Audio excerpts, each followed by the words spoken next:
செயலாக இருந்து பணியாற்றியவன். புரட்சித் தலைவோடு தன் பயணத்தை மேற்கொள்கிற போது 1975 கோவையில் நடைபெற்ற முதல் பொதுக்குழு, ஒரு வரலாற்று சிறப்புமிக்க பொதுக்குழு அங்கே நடைபெற்ற போது அதிலே முழுமையாக அரங்கநாயகம் மணிமாறன் எனக்கும் அந்த வாய்ப்பை புரட்சித் தலைவர் வழங்கினார். முழுமையாக அந்த பொதுக்குழுவை சிறப்பான முறையில் நாங்கள் ஆற்றி புரட்சித் தலைவருடைய பாராட்டுதலை அருமையனன் KAK ஆரம்பி அவர்களுடைய அருகாமையில் இருக்கின்ற போது பாராட்டுதலை பெற்றவன் என்பதை நான் முதலே நினைவூட்ட விரும்புகிறேன். அதற்கு பிறகு புரட்சித் தலைவர் அம்மாவுடைய வழியில் இந்த இயக்கத்திற்காக என்னை அர்ப்பணித்துக் கொண்டு இரவு பகல் பாராமல் அம்மா எந்த திசை நோக்கி விரல் காட்டுகிறார்களோ அந்த திசை நோக்கி என் பயணங்களை சிறந்த முறையிலே தடம் புரளாமல் சலனத்துக்கு நான் இடம் வராமல் என் பணியை ஆற்றியிருக்கிறேன் என்பதை புரட்சித் தலைவர் அம்மா அவர்களே திருச்சியிலும் என்னுடைய திருமணத்திலும் நடைபெறுகிற போது எடுத்து சொல்லியிருக்கிறார். இமயமே தன் தலையில் விழுகிறது என்றாலும் சறுக்காமல் வழுக்காமல் இந்த இயக்கத்திற்கு விசுவாசமுள்ள தொண்டனாக இருக்கின்ற காரணத்தின் அடிப்படையிலே தான் இத்தனை பொறுப்புகளை நான் அவருக்கு வழங்கியிருக்கிறேன் என்று அம்மா அவர் குறிப்பிட்டதை நான் நினைவூட்ட விரும்புகிறேன். ஆகவே அம்மாவுடைய புரட்சித் தலைவர் காலத்திலும் சரி, புரட்சித் தலைவர் அம்மா காலத்திலும் சரி, இந்த இயக்கம் வலிமையோடு இருக்க வேண்டும் என்பதற்காக எல்லோரோடும் சேர்ந்து என்னுடைய பணிகளை அயராமல் நான் ஆற்றியிருக்கிறேன். ஆகவே அப்படி பணியாற்றிய பிறகு புரட்சித் தலைவர் அம்மாவுடைய மறைவுக்கு பிறகு இந்த இயக்கம் உடைந்து விடாமல் இருக்க வேண்டும் என்ற நோக்கத்தோடு தான் 2 முறை எனக்கு வாய்ப்புகள் கிடைக்கின்ற போது கூட அந்த வாய்ப்பை நான் இந்த இயக்கம் ஒரு சிறிதளவு கூட ஏதாவது தடைகள் ஏற்பட்டுவிடக்கூடாது என்ற நோக்கத்தோடு தான் எனக்கு கிடைத்த வாய்ப்புகளை விட்டு கொடுத்திருக்கிறேன் என்பதும் நாடறியும். ஆக அப்படிப்பட்ட நிலையில் இன்று அனைத்திந்திய அண்ணா திராவிட முன்னேற்றக் கழகத்தில் நம்முடைய பணிகளை நாங்கள் ஆற்றிக் கொண்டிருக்கிற நேரத்தில் கழக பொதுச் செயலாளர் மாண்பு எடப்பாடியார் அவர்கள், பழனிசாமி அவர்கள் பொறுப்பேற்றதற்கு பிறகு 2019, 2021 அது மட்டுமல்லாமல் மாநகரம், பேரூராட்சி, நகராட்சி, அதற்கு பிறகு 2024 நாம் அவர் எடுத்த முடிவின் காரணமாக, பல்வேறு சோதனையின் காரணமாக கழகம் வெற்றி வாய்ப்பை இழந்த நிலையும் நாம் கண்கூடாக பார்த்திருக்கிறோம். ஆனால் புரட்சித் தலைவருடைய வாழ்க்கை வரலாற்றை பார்க்கின்ற போது தோல்வி என்பதே அவர் வரலாற்றில் இல்லை என்ற வரலாற்றை படைத்தவர். புரட்சித் தலைவர் அம்மா அவர் ஒரு முறை தோல்வி ஏற்பட்டால் மறுமுறை வெற்றி என்ற இலக்கை சரித்திரம் காணுகின்ற அளவிற்கு உருவாக்குவார். அப்படிப்பட்ட நிலையிலே தான் அவரோடு தொடர்ந்து நாங்கள் பணியாற்றுகிற போது அவர் மறைவுக்கு பிறகு 4 ஆண்டு காலம், புரட்சித் தலைவி மறைவுக்கு பிறகு இந்த இயக்கத்தை வழிநடத்துவதற்காக அன்று திருமதி சசிகலா அவர்கள் எல்லோரையும் அழைத்து பேசி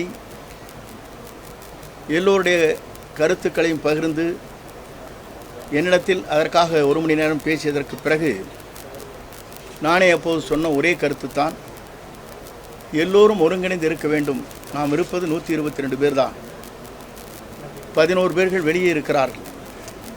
அந்த நிலை மாறிவிடக்கூடாது, ஒரு சிறிய அளவு கூட சேர்ந்து விடக்கூடாது என்ற நோக்கத்தோடு அன்று இவருக்காக பரிந்துரை கடிதத்தை எல்லோரிடத்திலும் ஒப்புதல் பெற்று பத்திரிகையாளருக்கு படித்தவன் என்ப முறையிலே உங்களிடத்திலே எடுத்து சொல்ல விரும்புகிறேன்.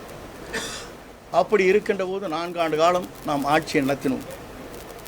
நடத்தியதற்கு பிறகு தேர்தல் களத்தில் எந்த தேர்தல் களத்திலும் ஒரு பொறுப்பேற்று வெற்றி என்ற இலக்கை எட்ட இயலாத சூழ்நிலை ஏற்பட்டதன் அடிப்படையிலே தான் 2024க்கு பிறகு நாடாளுமன்ற தேர்தல் முடிவுக்கு பிறகு நாம் என்ன செய்ய வேண்டும் என்பதை அறிந்து வெளியே சென்றவர்கள் மனவேதனையோடு தங்கள் பணிகளை ஆற்றாமல் துயரத்தோடு இருக்கின்ற அனைவரையும் ஒருங்கிணைக்க வேண்டும் என்ற நோக்கத்தோடு தான் 6 பேர்கள் சென்று அவரிடத்தில் இந்த கருத்துக்களை நாங்கள் வெளிப்படுத்தினோம்.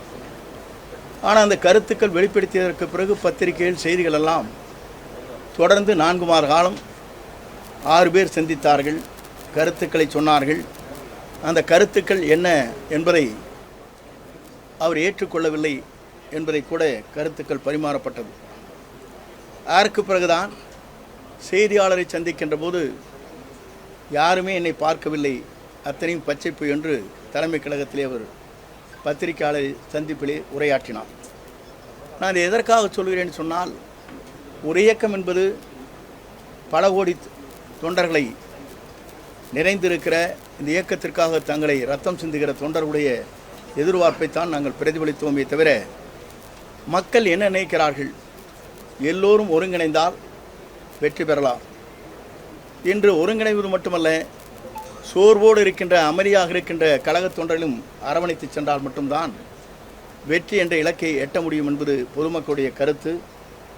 அது மட்டுமல்ல, தொண்டருடைய உணர்வும் என்பதை நான் உணர்ந்துதான் 5ஆம் தேதி என்று அதற்கு முன்னாலே 2 முறை அவரை சந்திக்கின்ற போது இந்த கருத்துக்களை அதற்கு பிறகு கூட நான் அவரிடத்திலே வலியுறுத்தி இருக்கிறேன். சில பேர் என்னோடு வந்தார்கள், அவர் பெயரை சொல்ல நான் விரும்பவில்லை. ஆகவே தான் இந்த கருத்துக்கள் ஏற்றுக்கொள்ளவில்லை என்கிற நிலையிலே தான் 5ஆம் தேதி என்று மனந்திறந்து பேசுகிறேன் என்று இந்த கருத்துக்களை நான் உங்களிடத்திலே வெளிப்படையாக யாரோ ஒருவராவது வெளிப்படுத்த வேண்டும் என்ற நோக்கத்தோடு தான் அந்த கருத்துக்களை நாங்கள் அன்றைக்கு பிரதிபலித்தேன்.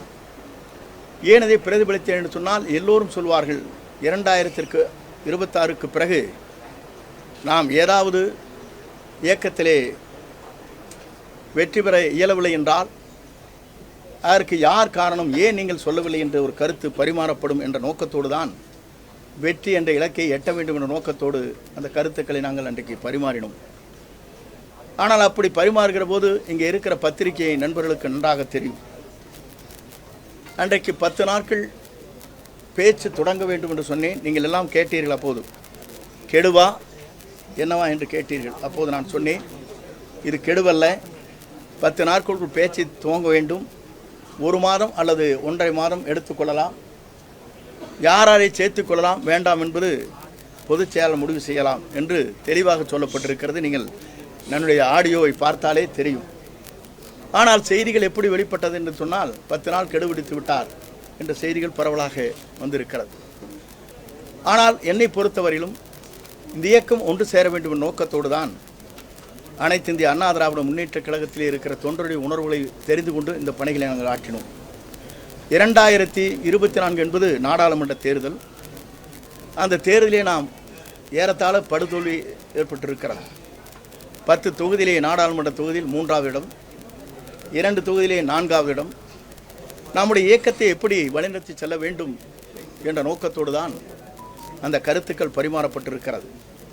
நான் அதை சொல்வதற்கு காரணம், மீண்டும் அனைத்து இந்திய அண்ணா திராவிட முன்னேற்ற கழகம் புத்துயிர் பெற்று நல்லாட்சி தமிழகத்திலே நடைபெற வேண்டும். புரட்சித் தலைவர் கண்ட கனவு, புரட்சித் தலைவர் அம்மாவில் கூறினார்களே, 100 ஆண்டு காலம் இந்த இயக்கம் வலிமையோடு இருக்கும் என்று குறிப்பிட்டார்களே, அதற்கு அந்த கருத்திற்கேற்ப என்னுடைய கருத்துக்களை வெளிப்படுத்தினேனே தவிர, அந்த கருத்தின் அடிப்படையில் அதற்கு பிறகு அடுத்த நாட்கள் அனைத்து பதவிகளும் பொறுப்புகள் நீக்கப்பட்டிருக்கிறது, உறுப்பினரை தவிர. அதற்கு பிறகு நாடாளுமன்ற தேர்தல் வருகிற போதும் மேலவை உறுப்பினர் வருகின்ற போதும் 4 பேர் பரிந்துரை செய்கிற போது நானும் ஒருவனாக இருந்து அந்த பரிந்துரை செய்திருக்கிறேன். அதெல்லாம் பத்திரிகையாளருக்கு தெரியும். என்னை பொறுத்தவரையிலும் இந்த இயக்கம் வலிமையாக இருக்க வேண்டும். இந்த இயக்கம் தான் எங்கள் உயிர் மூச்சாக இருந்து கொண்டிருக்கிறது. இந்த இயக்கத்தை பொறுத்தவரையிலும் தடுமாறாமல் இந்த இயக்கம் திராவிட முன்னேற்றக் கழகத்தை நல்லாட்சியை தமிழகத்திலே உருவாக்குவதற்கு நாம் அத்தனை பேரும் ஒருங்கிணைந்து அந்த பணிகளை மேற்கொள்ள வேண்டும் நோக்கத்தோடு தான் அந்த கருத்துக்களை வெளிப்படுத்தி இருக்கிறேன் என்பதை இந்த நேரத்திலே தெரிவித்துக் கொள்கிறேன். அதே போல தான் கன்னியாகுமரி நடைபெற்ற இடைத்தேர்தல், அந்த இடைத்தேர்தலில் நாம் வாங்கியிருக்கிற வாக்கு என்ன என்று சொன்னால் 5126 வாக்குகள் தான் பெற்றோம். அப்படி என்றால் 2,54,000 வாக்கு இடத்தில் 5000 வாக்குகள் பெறுகிற போது சட்டமன்ற தேர்தலுடைய நிலை என்ன என்பதை உணர்ந்துதான் அந்த கருத்துக்களை எல்லாம் நான் வெளிப்படுத்தினேன் என்பதை நான் இந்த நேரத்திலே தெரிவித்துக் கொள்கிறேன். ஆகவே என்னை பொறுத்தவரையிலும் நேற்றைய முன்தினம் தேவர் ஜெயந்திக்கு செல்கிற போது எல்லோரையும் ஒருங்கிணைக்க வேண்டும் நோக்கத்தோடு தான் அனைவரோடும் நான் பேசினேன். அவரும் சில கருத்துக்களை சொல்கிற போது அந்த கருத்துக்கு மாறாக இயக்கம் வலிமை பெற வேண்டும், இந்த இயக்கம் ஒன்றிணைய வேண்டும், இந்த இயக்கம் வலிமையாக இருப்பதற்கு நீங்கள் ஒத்துழைப்பு எல்லோரும் நாம் தர வேண்டும் என்ற நோக்கத்தோடு தான் அந்த நிகழ்ச்சியிலே தேவர் ஜெயந்தியிலே கலந்து கொண்டு நான் அந்த பணிகளை ஆற்றினேன். அந்த பணிகளை ஆற்றுகிற போது தேவர் ஜெயந்தியிலே சென்று தேவருக்கு மரியாதை செலுத்தி திருமகனாருடைய அந்த பூஜையிலே கலந்து கொண்டு எனக்கு கிடைத்த பரிசு தான் எனது இயக்கத்திலிருந்து நீக்கப்பட்டிருக்கிறது என்பதை நான் இந்த நேரத்திலே தெரிவித்துக் கொள்கிறேன். ஏன் இதை சொல்கிறேன் என்று சொன்னால், ஒரு தியாகம் செய்து தேசிய தலைவராக எல்லோராலும் போற்றப்படுகிற, எல்லோராலும் நேசிக்கப்படுகிற ஒரு தலைவருடைய விழாவிலே கலந்து கொண்டு நீக்கப்பட்டவரோடும் பேசியது உண்மை. நீங்களும் இந்த இயக்கத்திலே வலிமை சேர்ப்பதற்கு நீங்களும் ஒத்துழைப்பு தர வேண்டும் என்று அவரிடத்திலே நாங்கள் பேசியிருக்கிறேன். நான் அதை மறுக்கவில்லை. ஆனால் இன்றைய நிலையிலே அவர் சொல்வது திராவிட முன்னேற்றக் கழகத்திற்கு நான் உறுதுணையாக இருப்பதாக ஒரு கருத்துக்களை வெளிப்படுத்தி இருக்கிறார். பி டீம்னு சொல்லியிருக்கார். அவர் கருத்து சொல்லுவோர் பி டீம் யார் என்பதை நாடு அறியும். இன்றைக்கு கொடநாடு வழக்கு என்பது நாம் ஏன் இன்று வரையிலும் குரல் கொடுக்கவில்லை? நான் சாதாரண பொறுப்பாளர். இந்த இயக்கத்தை வளர்த்தவர், நாம் தெய்வமாக நேசிக்கப்பட்டவர். அம்மாவுடைய இல்லத்திலே நடைபெற்ற நிகழ்ச்சி, பல்வேறு கொலைகள் நடைபெற்றிருக்கிறது, 3-4 கொலைகள். அப்படிப்பட்ட நிகழ்ச்சி இருக்கின்ற போது ஏன் திராவிட முன்னேற்றக் கழகத்திற்கு குரல் கொடுக்கவில்லை என்பதுதான் என் தொண்டருடைய கருத்தாக இருக்கிறது என்பதை நான் இந்த நேரத்திலே தெரிவித்துக் கொள்கிறேன். ஆகவே என்னை பொறுத்தவரையிலும் நான் பி டீமிலே இல்லை, A1 அவர் இருக்கிறார். அதுதான் உண்மை. இன்று வரையிலும் அவர் மீது திராவிட முன்னேற்றக் கழகம் என்ன செய்து கொண்டிருக்கிறது என்பது சட்டமன்றத்தில் எங்களுக்கு தெரியும். சட்டமன்ற வரலாற்றில் துணைத் தலைவராக OPS இருக்கின்ற போது அவரை நீக்க வேண்டும் என்று தீர்மானத்தை நிறைவேற்றி கொடுக்கின்ற போது முதலமைச்சரை எழுந்து இதற்கான கருத்துக்களை சட்டப்பேரவைத் தலைவர் விரைந்து எடுக்க வேண்டும் என்று சொன்னவுடன் 10 நிமிடத்தில் சட்டப்பேரவைத் தலைவர் அவர்கள் அதை அறிவித்தார் என்பதும் நாடறியும். ஆனால் அதற்கு முன்னாலே எத்தனையோ கடிதங்கள் கொடுக்கின்ற போது அந்த கடிதத்திற்கு முதலமைச்சர் ஒப்புதல் இல்லாமல் அந்த கருத்துக்கள் வெளிப்படுத்த முடியவில்லை என்பது அன்றைக்கு சட்டமன்ற பதிவேட்டில் இன்றைக்கும் இடம்பெற்றிருக்கிறது என்பதை மறந்துவிடக்கூடாது. அவன் A1 அவர் இருக்கிறார், பி டீமாக நாங்கள் இல்லை, A1 அவர் செயல்பட்டு கொண்டிருக்கிறார் என்பதை நான் பதிவு செய்ய விரும்புகிறேன். அதே நேரத்தில் என்னை இயக்கத்திலிருந்து இன்று நீக்கப்பட்டிருக்கிறார் என்று சொன்னால் உண்மையிலேயே மன வேதனை அடைகிறேன், வருத்தப்படுகிறேன், கண்ணீர் சிந்துகிறேன். இந்த இயக்கத்திற்காக 53 ஆண்டுகள் நான் இந்த இயக்கத்திற்காக என்னை அர்ப்பணித்தவன். தலைவர் காலத்திலே முதலே செயலாளராக இருந்து பணியாற்றியவன் 72. அப்படிப்பட்ட எனக்கு இதுபோன்ற தீர்ப்பு என்பது உண்மையிலேயே மன வேதனையை அளிக்கிறது என்பதை நான் இந்த நேரத்திலே தெரிவித்துக் கொள்கிறேன். அதே நேரத்தில் என்னை பொறுத்தவரையிலும் அன்றைக்கு கருத்துக்கள் சொல்கிற போது உண்மையிலேயே என் மன வேதனை மட்டுமல்ல, கண்ணீர் சிந்த வேண்டிய சூழ்நிலையில் இன்று மனம் இன்றைக்கு உலாவிக் கொண்டிருக்கிறது. இரவு முழுவதும் நான் தூங்கவில்லை என்பதை நான் இந்த நேரத்திலே தெரிவித்துக் கொள்கிறேன். ஏன் இதை சொல்கிறேன் சொன்னால், ஒரு மனிதன் 53 ஆண்டு காலம் இவருக்கு முன்னாலே இவர் பொறுப்பிற்கு வருவதற்கு முன்னாலே புரட்சித் தலைவரால் 72லேருந்து 77, 70, 80, 84 வரையிலும் நான் சட்டமன்ற உறுப்பினராக, மாவட்ட செயலாளராக பல்வேறு பொறுப்பிலிருந்து பணியாற்றி இருக்கிறேன். ஆனால் இவர் எப்போது வந்தார் என்று சொன்னால் 89 தான் இடம்பெறுகிறார். அப்படி இடம்பெறுகின்றவர் எனக்கு ஒரு நோட்டீஸாவது அனுப்பியிருக்க வேண்டும். ஒரு சீனியர் 9 முறை சட்டமன்ற உறுப்பினர் ஒரு கடிதத்தை அனுப்பி இதற்கு பதில் சொல்லுங்கள் என்று கேட்பதுதான் விதியின் அடிப்படையில் இருக்கிறது. அந்த விதியை மீறி அவருடைய சர்வாதிகார போக்கு என்று சொல்வார்களே, அதை போல யாரை வேண்டுமானால் தூக்கி எறியலாம் என்ற நிலையிலே அவர் இன்றைக்கு உருவாக்கி இருப்பது வேதனை அளிக்கக்கூடிய ஒன்றாக இருக்கிறது. விதிகளை பொறுத்தவரையிலும் புரட்சித் தலைவர் ஒன்றை கொண்டு வந்திருக்கிறார். 1975 ஆண்டு இறுதியில் கொண்டு வந்திருக்கிற விதி என்ன என்று சொன்னால், கழக தொண்டர்களால் பொதுச் செயலாளர் தேர்ந்தெடுக்கப்பட வேண்டும். இந்த விதியை மட்டும் யாராலும் மாற்றக்கூடாது என்று அந்த விதியை தெளிவாக 43 பக்க பேரா என்று சொல்வார்களே, அதில் பதிவு செய்யப்பட்டிருக்கிறது. இதையெல்லாம் நான் எதற்காக சொல்வேன் என்று சொன்னால், தொண்டர்கள் உணர்வைத்தான் நாங்கள் வெளிப்படுத்தினோமே தவிர அந்த உணர்வுக்கேற்ப இன்றைக்கு என் மீது களங்கம் ஏற்படுத்தி என்னை கழகத்திலிருந்து நீக்கப்பட்டிருப்பது என்பது மிகவும் வேதனைக்குரிய ஒன்று, வருத்தத்திற்கு ஒன்று. அதேபோல் என்னை பொறுத்தவரையிலும் அந்தியூர் சட்டமன்ற தொகுதியிலே துரோகத்தை செய்துவிட்டார் என்று குறிப்பிட்டார். அதற்கான பதிலை அந்த சட்டமன்ற உறுப்பினராக போட்டியிட்டிருக்கிற சண்முகருடைய மகன் இங்கே வெளியிட இருக்கிறார்கள். அதற்கான ஆதாரங்கள் இங்கே இருக்கிறது. யார் இங்கே பேசினார்கள், அதற்கான வீடியோக்கள் இருக்கிறது. யார் அன்றைக்கு பொறுப்பிலே இருந்தார் என்பது நீங்கள் எண்ணி பார்க்க வேண்டும். அதே நேரத்தில் 1989 நான் மாவட்ட செயலாளராக இருக்கின்ற போது 11 சட்டமன்ற தொகுதி இருக்கின்ற போது சேவல் புறாவிலே வெற்றி பெற்ற தொகுதி அந்தியூர் சட்டமன்ற தொகுதி என்பதை நீங்கள் மறந்துவிடக்கூடாது. ஆனால் அன்றைக்கு நான் பொறுப்பிலே இல்லை, முதலில் புரிந்து கொள்ள வேண்டும். என்னை குற்றம் சாட்டுவதற்கு முன்னாலே குற்றம் செய்தவர் யார், அந்த குற்றத்திற்கு உறுதுணையாக இருந்தவர் யார் என்பதை தெரிந்து அவர் பேசியிருக்க வேண்டும்.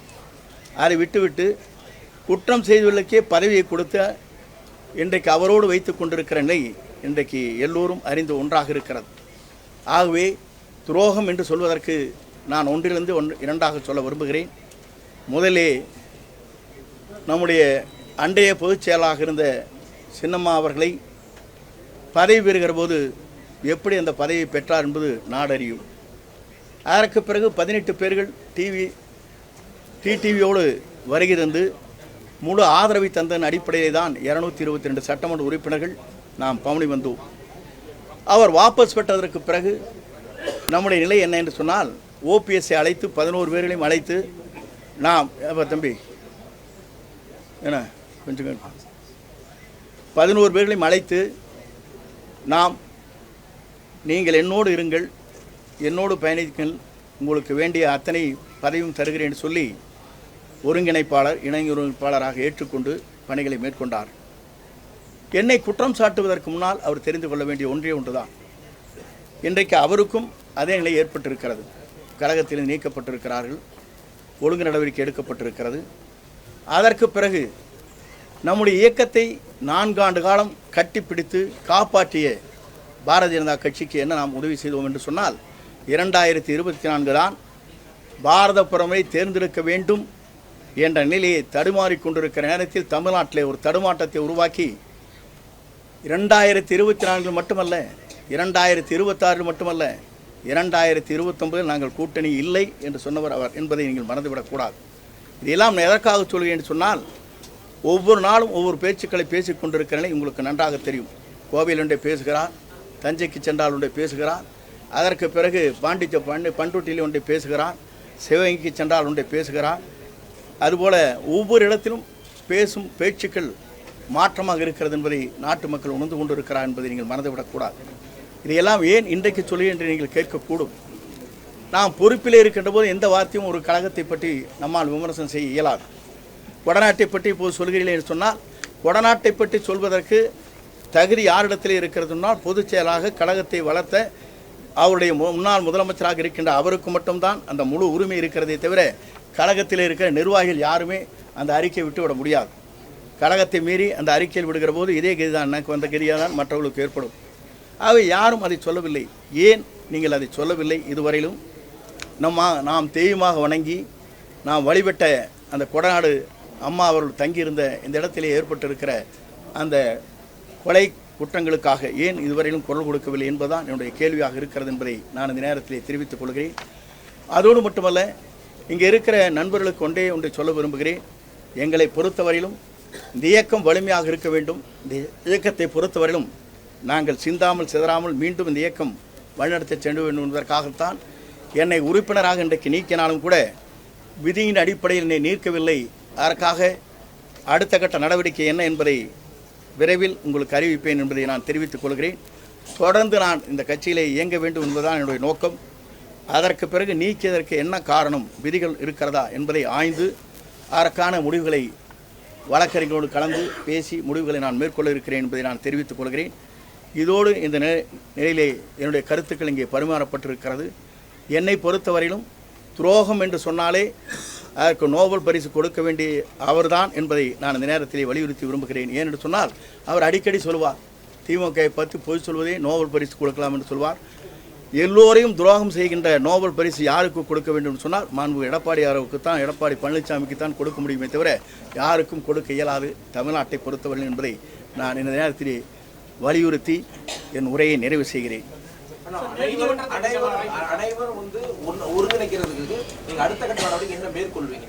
அடுத்த கட்ட நடவடிக்கை முதலில் என்னுடைய உறுப்பினர் பதவியை விதியின் அடிப்படையில் இல்லாமல் சர்வாதிகார போக்காக நீக்கப்பட்டதற்கு நாங்கள் விளக்கம் கேட்க இருக்கிறோம். இவர் இப்போது இருப்பது தற்காலிக பொதுச் செயலாளர் தான், நிரந்தர பொதுச் செயலாளர் என்று இதுவரையிலும் தேர்தல் ஆணையம் அந்த ஆணையை பிறப்பிக்கவில்லை. அது தேர்தல் ஆணையத்திலே 6 பேர் நிலுவிலே இருக்கிறது. தற்காலிக பொதுச் செயலாளரை 53 ஆண்டு காலம் தலைவர் காலத்திலிருந்து நான் தீவிர உறுப்பினராக இருந்த என்னையே நீக்கப்பட்டிருக்கிறது என்பது கேள்வியாக வழக்கறிஞர் மூலமாக வழக்கு தொடர இருக்கிறேன். இரட்டலைக்காக நீதிமன்றத்தை நாடினாரு. அவர் மீண்டும் கட்சியில இணைக்கணும் அப்படின்னு கேட்பது நியாயமான? உங்க ஓபிஎஸ் எல்லாம் கட்சியில சேர்த்துக்கணும் அப்படிங்கிற ஒரு குரல் எழுப்புறீங்க. அவர் கட்சி இல்ல, நீங்க இருங்க, ஒரே சொல்லல. இது போன்ற கருத்துக்கள் நீங்கள் கேட்பீர்கள் என்பது எனக்கு நன்றாக தெரியும். ஒன்றே உங்களிடத்தை சொல்ல விரும்புகிறேன். புரட்சித் தலைவரோட செல்வாக்கு மிக்கவர் யாராச்சும் இருக்காங்களா தமிழ்நாட்டில்? இந்த தமிழ்நாட்டில் அரசியல் கட்சியில் புரட்சித் தலைவரோட செல்வாக்கு மிக்க தலைவர் யாரும் கிடையாது. எஸ் அவர்கள் புரட்சித் தலைவரை பார்த்து ஊழல் குற்றம் செய்திருக்கிறார் என்று ஆளுநரிடத்திலே குற்றம் சாட்டியதற்கு பிறகு கூட அவர் இல்லத்திற்கு சென்று வாருங்களன்னா என்னை அரவணைத்து செல்லுங்கள், இயக்கத்தை காப்பாற்றுவதற்கென்று அழைத்து சென்றவர். ஆகவே இந்த கருத்தெல்லாம் நீங்களும் மனவிட்டு யாரோ சொன்னதை வைத்து கொண்டு கேட்கக்கூடாது. அப்படிப்பட்ட தலைமை தான் எங்கள் இடத்துல இருந்திருக்கிறது. உங்களுக்கு நன்றாக தெரியும். காளிமுத்து என்ன விமர்சனம் செய்தார், வளர்மதி என்ன விமர்சனம் செய்தார், எவ்வளவு கேவலமான வார்த்தையை அம்மா இடத்துல பேசினார். அவருக்கெல்லாம் அங்கீகாரம் கொடுக்கப்படவில்லையா? அந்த அங்கீகாரத்தை கொடுத்த காரணத்தின் அடிப்படையிலே தான் அந்த 2 தெய்வங்களும் இன்றைக்கு நம்மை வாழ வைத்துக் கொண்டிருக்கிறது என்பதை நான் இந்த நேரத்திலே குறிப்பிட்டேன். பிளே ஸ்டோர் மற்றும் ஆப் ஸ்டோரில் இருந்து பாலிமர் செயலியை QR கோடு மூலம் பதிவிறக்கம் செய்யுங்கள். செய்திகளை உடனுக்குடன் பெறுங்கள்.